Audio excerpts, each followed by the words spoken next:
বাংলার লোকেরা কাজ করে, ওরা ট্যালেন্টেড, ওরা নাসায় কাজ করে,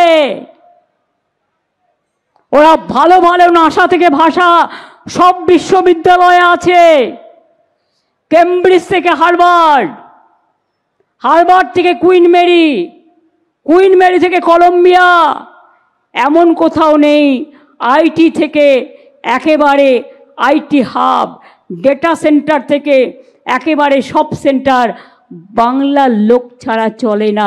এই মাটিটা প্রতিভার মাটি, এই মাটিটা গর্বের মাটি, এই মাটিটা সোনার চেয়েও খাঁটি, এই মাটিটা আমার দেশের মাটি।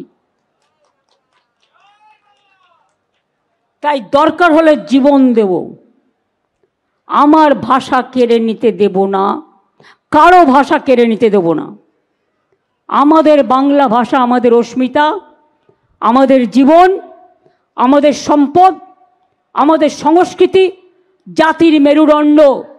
মনে রাখবেন, জাতীয় সঙ্গীত দেশে একটা ন্যাশনাল সং গেয়েছিলেন কে? বঙ্কিমচন্দ্র চট্টোপাধ্যায়, বাংলা। জাতীয় সঙ্গীত জনগণ মন অধিনায়ক জয় হে গেয়েছিলেন কে? বিশ্বকবি রবীন্দ্রনাথ ঠাকুর, এই সোনার বাংলা। জয় হিন্দ স্লোগান কার ছিল? ওটা নেতাজি সুভাষচন্দ্র বোস। বাংলাকে কি করে ইগনোর করেন আর বাংলার ভাষা বলার জন্য অত্যাচার করেন? এই জিনিস চলতে পারে না। যারা করছেন তারা জেনে রাখুন, আমি তো করবই, আমি সমাজের সর্বশ্রেণী, আমি আশ্রমিক কর্তৃপক্ষদের কাছে কৃতজ্ঞ, সাধারণ মানুষের কাছে কৃতজ্ঞ, এমনকি আমার ক্যারাটে গ্রুপ বাচ্চা ভাই বোনেদের আমি দেখছিলাম, স্মার্ট ইয়াং ছেলে মেয়েরা এসছে, অনেক খেলোয়াড়ও এসছেন, অনেক সংস্কৃতিপ্রেমী মানুষ এসছেন, বাউলরাও এসছেন। কি একটু একতারার সাথে লড়াই করবেন? কি লক্ষণ দাস বাউল সাহেব হয়ে যাবে? গানের ভাষার যে কত জোর, সেটা যেদিন বুঝবে সেদিন বুঝবে। কাজেই মনে রাখবেন, একদম লড়াই হচ্ছে, লড়াই হবে।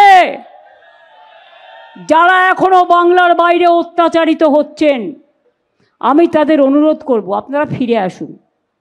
যদি আপনারা আসতে চান, পুলিশের হেল্পলাইন নাম্বার দেয়া আছে, বলুন কবে আসবেন, আমরা আপনাদের ট্রেনে করে নিয়ে আসব। কোভিডের সময় নিয়ে এসেছিলাম, আপনাদের নিয়ে আসব। আমরা একখানা রুটি খেলে আপনাদের আধখানা রুটি দেব, আপনাদের জন্য স্কিম করব, আপনাদের কাজে আমি লাগাবো, আপনাদের স্বাস্থ্যসাথীর কার্ড দেব, আপনাদের বিনা পয়সায় রেশন কার্ড দেব, আপনাদের বাঁচার সুযোগ করে দেবো, আপনাদের ছেলে মেয়েদের স্কুলে ভর্তি করে দেবো।